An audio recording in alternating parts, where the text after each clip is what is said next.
चाहिँ दाहिने जाने बाटो छ। दाहिने बाटोबाट गइयो भने चाहिँ अलिकति सर्टकट पर्छ है साथीहरू।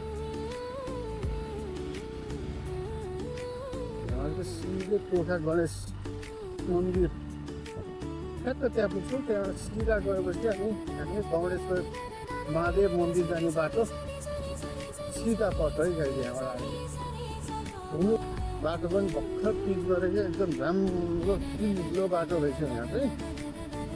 एकछिनमा हामी टोखाको गणेश मन्दिर पुग्छौँ है त। अगाडि देखिरहेको मन्दिर चाहिँ टोखा गणेश मन्दिर हो। ठ्याक्क मेरो दाहिने तर्फतिरको मन्दिर। हामी सिधा जान्छ यताबाट।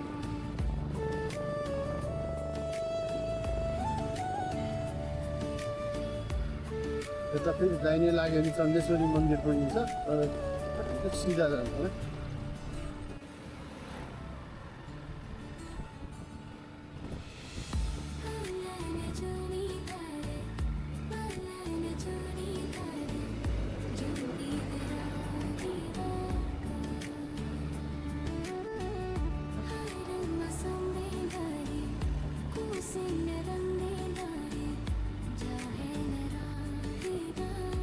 यहाँबाट पनि अझ यो लेफ्ट नलागिकन अझ सिधै जाउँ है साथीहरू।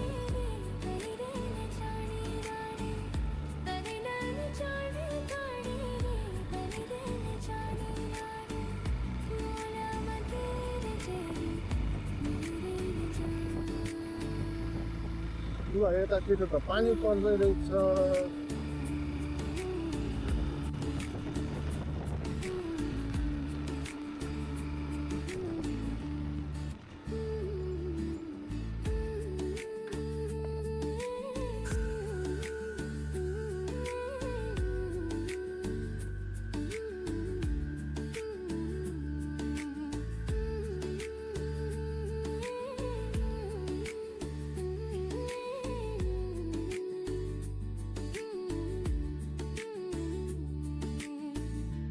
ल म यो बौडेश्वरी मन्दिरको गेटबाट तल हिँड्दैछु। हेरौँ कति टाढा छ मन्दिर।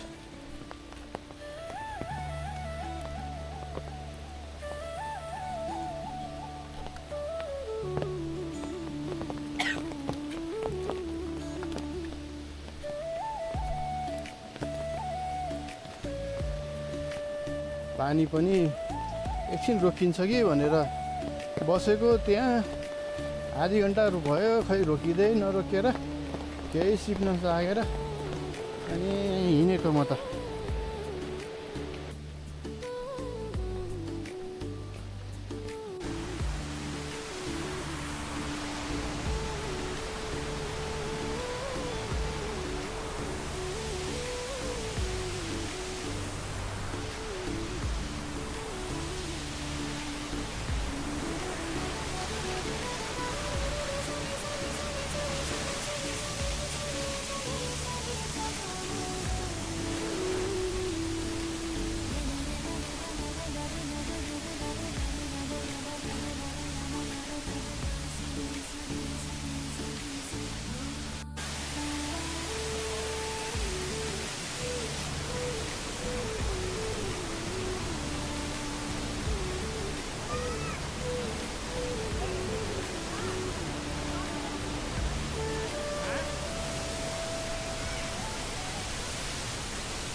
सतीदेवीको बाहेक स्थान पतन भएर उत्पत्ति हुनुभएको श्री कृष्ण बडेश्वर महादेव भनेको त्यहाँ चन्दन लगाएको भगवान वा यहीँ उत्पत्ति हुनुभएको।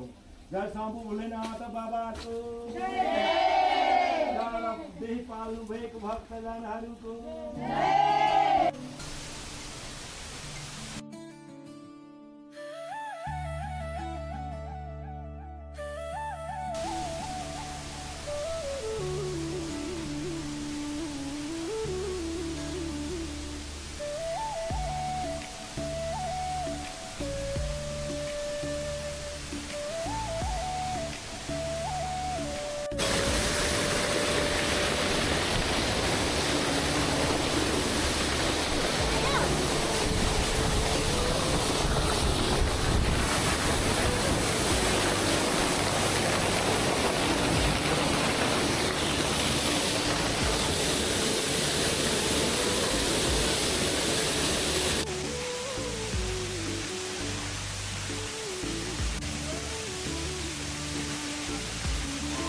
गणेश्वर मन्दिर दर्शन गरियो, गुफा पनि गइयो, झर्ना पनि गइयो। साह्रै रमाइलो रहेछ यो ठाउँ।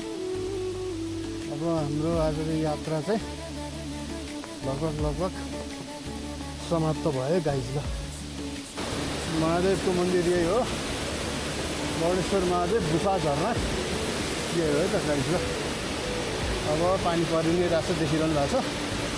म चाहिँ हिँडेँ, बिस्तारै हिँड्छु।